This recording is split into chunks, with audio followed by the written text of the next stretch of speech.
So are the rhythms of Latin American countries similar, or are they different? How do they differ? They differ a lot. The same way the guitars, the strings multiply, the rhythms multiply, because first they have the local dances and the local festivities with their own dances. Then you have all the European dances coming. Then today, Latin America has a lot of similitudes and a lot of differences. Like you could find rhythms, they're similar between countries. Rhythms like 1, 2, 1, 2, or things that would go in 3. 1, 2, 3, 1, 2. Or things that would go 2 and 3 at the same time, like 1, 2, 3, 1, 2, 1. Or things that would play. That's obviously very European.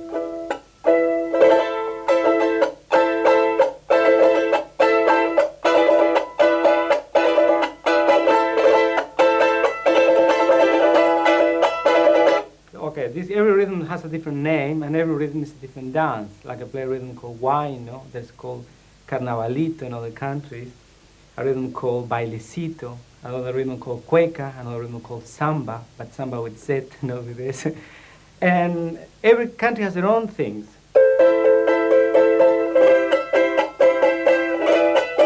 Every rhythm represents a different area from a different country. And even within countries, the rhythms vary as well. Can you give me an Ecuadorian rhythm? That was the Ecuadorian rhythm. This one is San Juanito. Just count it for me. It's fascinating to hear how It's it 1, counts. 2, 1, 2.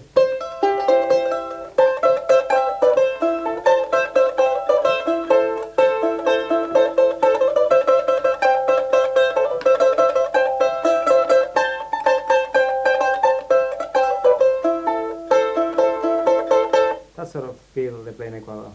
What are the most ancient instruments of equatorial Andes?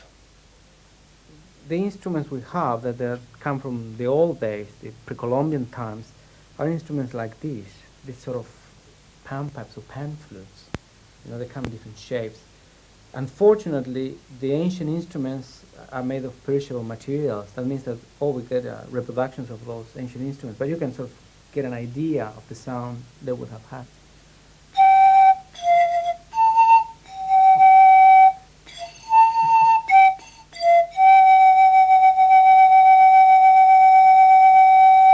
You can find these instruments in Peru or in Ecuador, and they have different names as well. The other instruments are these quenas, you know, that's the sort of quenas you could see in the museums, you know. Obviously, being of perishable materials, you can't find the really old instruments today, but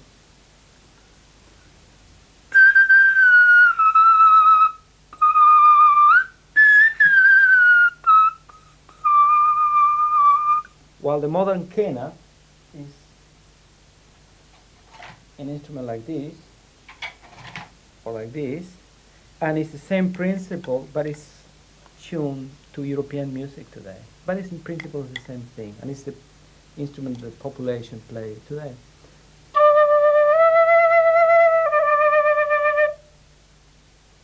What does pre-Columbian music mean? And pre-Columbian music is a very vague concept in principle, because if we talk about Columbus arriving in the 15th century to the Americas, we'll be talking about all the periods before that, and from the beginnings of humankind there till the 15th century. And there were many civilizations, many different groups in that period of time. Obviously, all of them had their sort of musical systems. Some of them were more developed than others. Like I believe that the Aztec and the Inca musical systems were quite elaborate and quite developed. What do you think was the main effect of European music on Latin American countries? It's really a dynamic process. Like the European music in principle was an invasion, and that invasion caused a big destruction in the music and in the musical instruments. Some of the instruments were even banned because they were considered dangerous. Like culture was obviously considered dangerous for the main purpose of the colonization that was economical and for religious as well. Then a lot of these instruments were banned, and a lot of the instruments were modified by the population in order to keep on with their own tradition. And one of the big modifications was, in one way, to tune the instruments differently, tune it to European scales on one side, and the developing of new instruments, like a part of a couple of musical arcs. Probably didn't have any string instruments in Latin America before the Europeans arrived. Then the indigenous population, based on those musical instruments that they saw, those old biguelas or lutes the Europeans would have brought with them, they started developing their own. And they came up with a marvelous variety of string musical instruments. The guitar is the instrument, Latin American instrument for excellence today. Like it's played from Cuba, Mexico, Puerto Rico, South America, Central America, all over the place. Now, the instrument that in Cuba maybe will be played, so.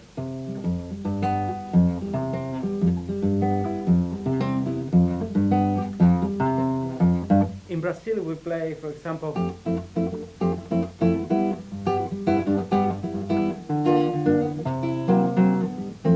in Argentina, we play,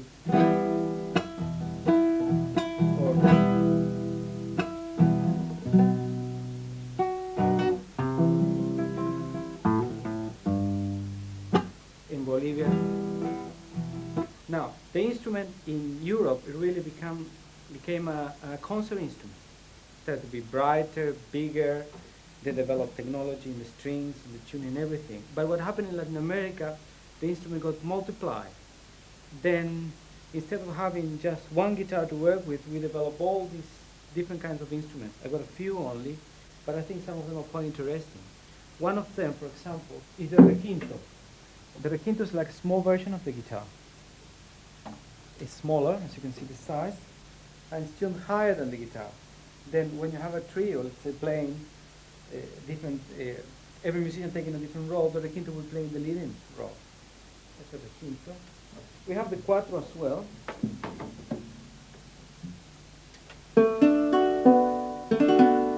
This is a 4-string instrument, strum.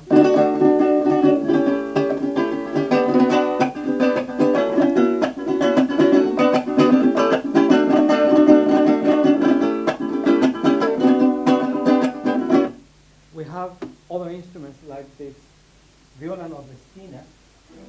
That instrument is played in Brazil mainly. We have the Mexican guitarrón. It's like a double bass, and it's used in the mariachi bands in Mexico. We have instruments like the Brazilian cavaquinho. This is the smallest charango. Unfortunately, this one couldn't cope with the weather, changes of weather, and it's getting damaged. It can't be played really. We have a bandurria here. This instrument is similar to the Spanish one, European instrument, the 12-string instrument. This one is one of the oldest I have. It's one of the, this is from the 30s, 1930s. This is violin chapaco. This violin chapaco comes from Bolivia, from Tarija. That's why they play in the folk music there. And another instrument that is commonly used in South America, this mandolin. This mandolin is Peruvian, like the box I'm sitting on, a cajon. And this mandolin is widely played all over Latin America as well. They use lots of instruments with double and triple strings that play with plectrum. This is the sound of mandolin.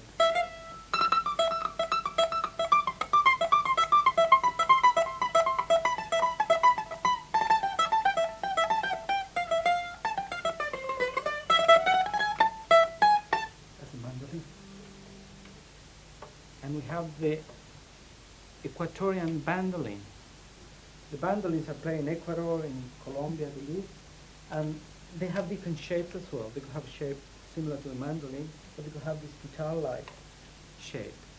They have different tunings as well, and the bandolins have triple strings.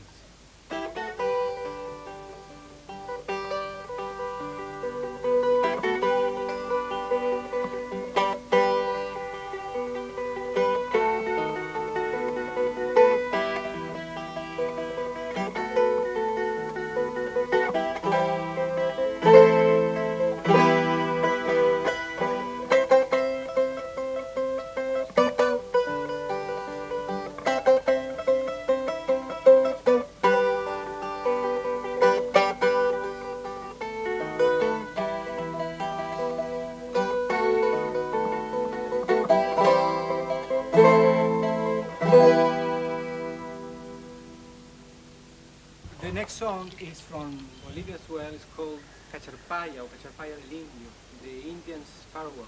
And in this song we're going to feature different instruments such as the charango, again, the bombo, the chullos, the guitar, and the rain stick, the palo de lluvia, and the zampoñas. The zampoñas are played in different sizes, the zancas, the maltas, and the toyos.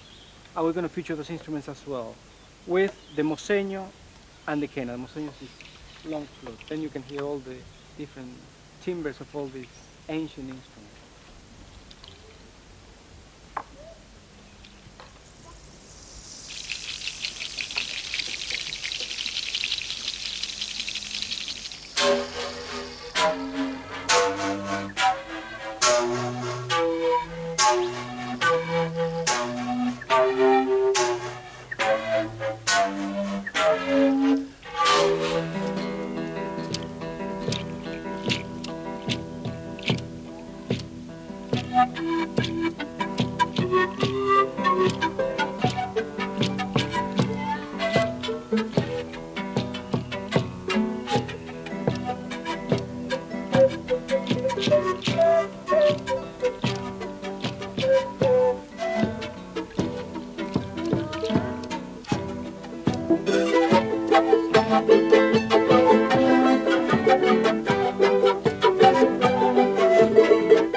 And what about the panpipe family? That's a big family. The big family, you have the grandparents. Yeah. Okay, we have at least 4 sizes. The big ones. Where's the other one?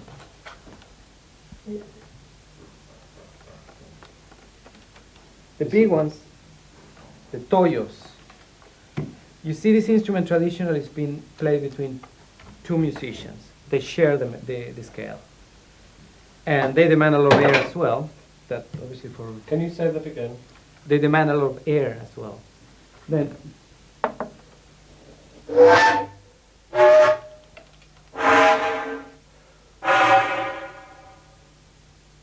there is a religious element because it's this duality in the music. Like none of them is complete. Like you complete the sounding scale by sharing the 2 instruments. Like let's call that this is a C, this would be a D, E, F, G, A. They're not really tuning that way, but that's the sound they get. When you play the 2 instruments, you can complete a scale. Then what happens is that the notes are not necessarily consecutive because they overlap. Then you create all this overlapping ensemble with a lot of clusters and things like that create the magical effect of the music. And the music is sort of repetitive, but at the same time it creates this ongoing movement, like this.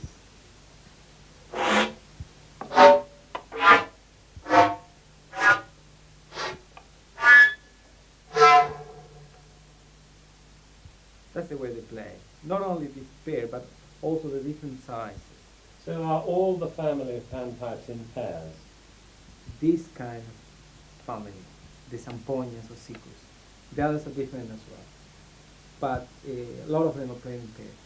Can you see the higher ranged instruments? Yes, we can. It's another set.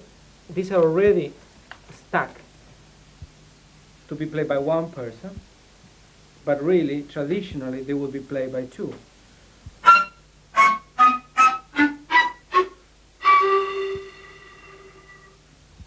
This kind, Samponias, they also play in pairs. What they have is a second row in the back that is hollow, it's empty. And every time you blow a note, you get the sound of the other part.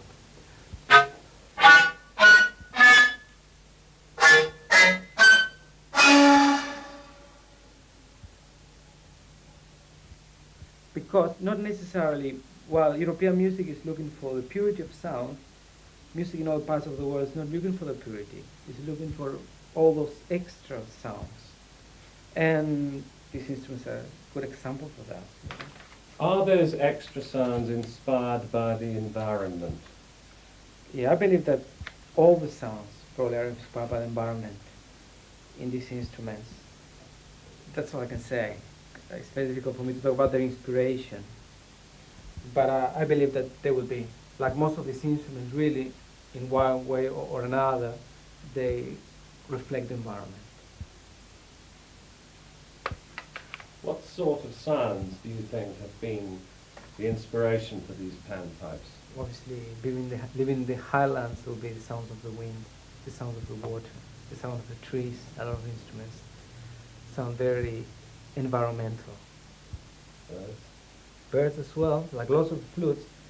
Now, the other instrument that is interesting is the rondador, that's from Ecuador, because the rondador is like a pentatonic scale harmonized. Then you have one instrument that really sounds like 2 or 3 every time you play.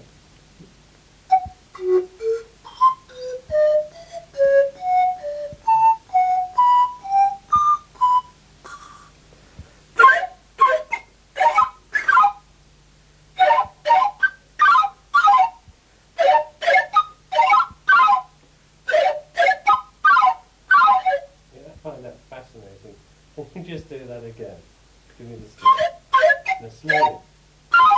Just slowly the scale.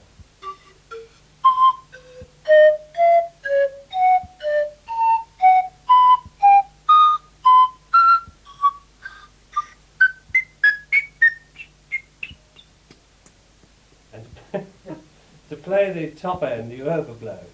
No, no. You play a bit hard, but you don't really overblow, because overblowing would be to get an extra octave that I'm not doing at the moment. Like, that would be overblowing. But I thought to get the sound out of the very high ones, you were overblowing. No, I just sort of send in a column of air, a thinner column of air, really. More pressure, but I'm not really what I would call overblowing anyway. So is this rondador? You say rondador? Rondador, yes. Rondador. Is that played on its own or with guitars and other instruments? Yeah, today's played with guitars and flutes. And an instrument that is playing basically in Ecuador, but as I said, the music today is moving from country to country. Then you would find people playing zampoñas in Ecuador, people playing rondadores in Bolivia. Like when we have Bolivian rondadores somewhere here in Ecuador. Now, another instrument that is related to this one is the dulzaina, also from Ecuador. And I have one here. I haven't got a cane one because they made them from cane or from tin, like this one. And it's the same principle. You have a basic scale and you have a harmony.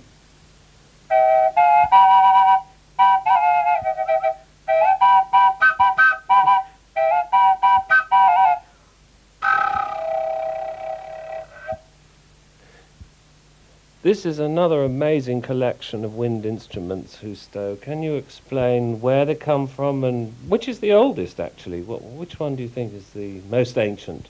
There are a few. Probably the ocarinas are very old, and the clay flutes. They come from different places in Latin America anyway. I love the sound of ocarina. Can we have a look at it? I played this one. What is it? Isn't it sweet? You tell me. It's like lagarto. How do you say lagarto? It looks like an octopus to me. Octopus. Oh, maybe not. Ceramic, anyway. Yeah.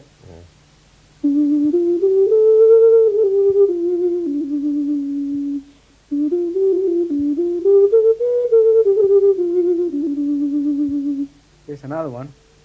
This one to me looks like an armadillo. Mexican? This one is Mexican, but as I said, you can find them all over the place.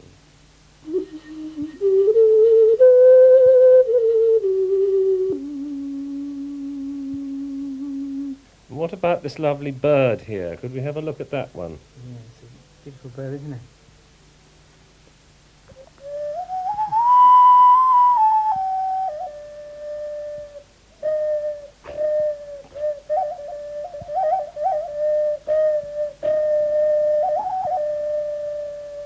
And where did you get that from?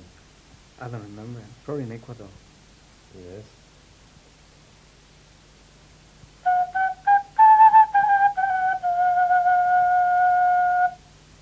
What about this one? I'm very interested in that. It's another ocarina. Tagged together, yeah.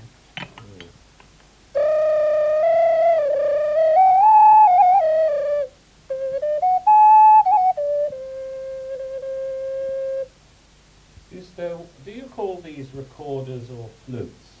For example, these ones here are similar to the recorder in the sense that they have mouthpieces. And like what technologically is superior, really in real terms it gives me less possibilities of expression. And if I compare with the Kena, the flute I play,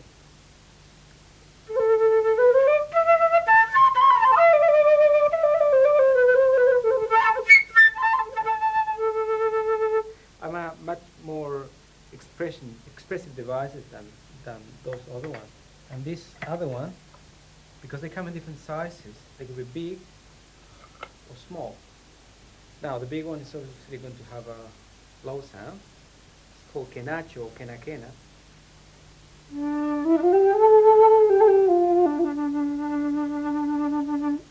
And the smaller one is going to be higher in pitch and loud. Now, it's interesting also the similitude between these instruments and some of the Chinese instruments. I have this Chinese flute here.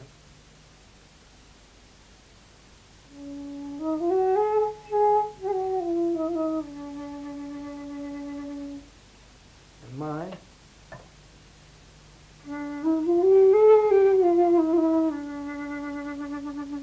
But again, would vary because some of the makers, instrument makers, would make them with a sort of slightly sound like the other one.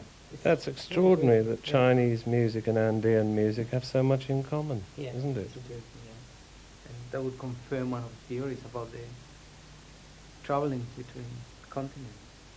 Now, some of the flutes, and we have here the biggest size, because we have from that big small flute to the big moseños, like this one here. This one is a bit soft.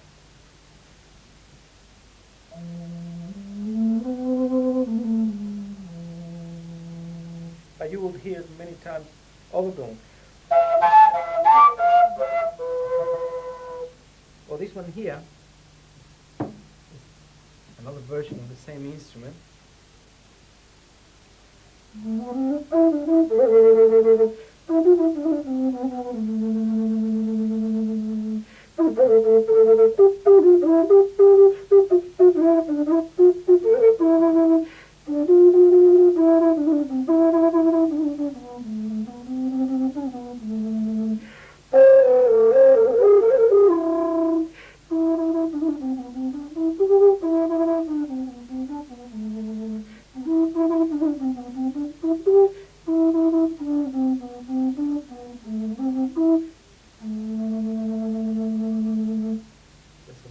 Beautiful melody.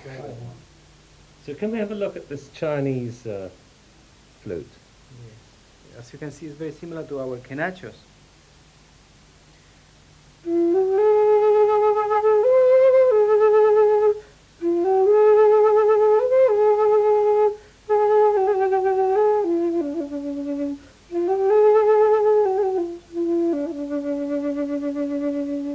And I play one of mine.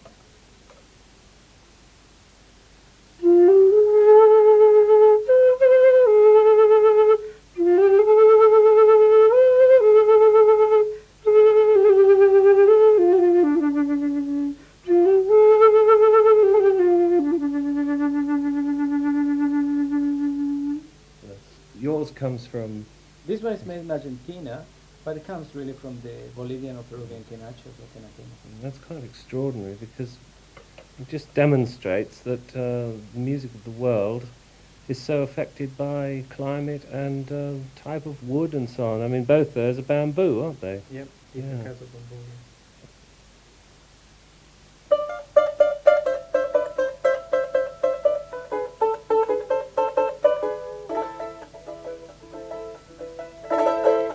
Me diste pan y no lo comí, también agua y no la bebí, mil caminos seguí. Me diste pan y no lo comí, también agua y no la bebí, mil caminos seguí. Le diste paz a mi corazón que yo rechacé sin razón, cada agua yo pido perdón.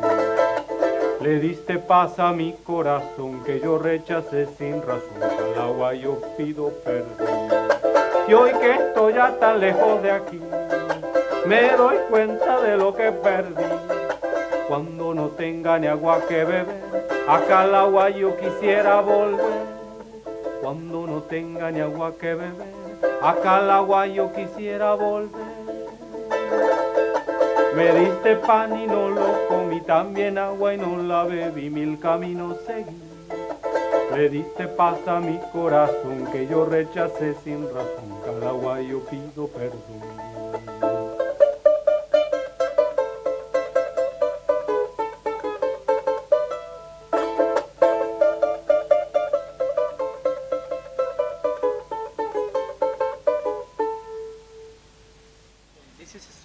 zarzuela is called la partida, the departure, and it's an interesting mix between the European rhythms and our folk traditions. The instrument that is mainly featuring is a charango, that is this 10-string instrument that was developed by the indigenous population on the arrival of the Spanish instruments, all the small lutes they brought in the 15th and 16th century.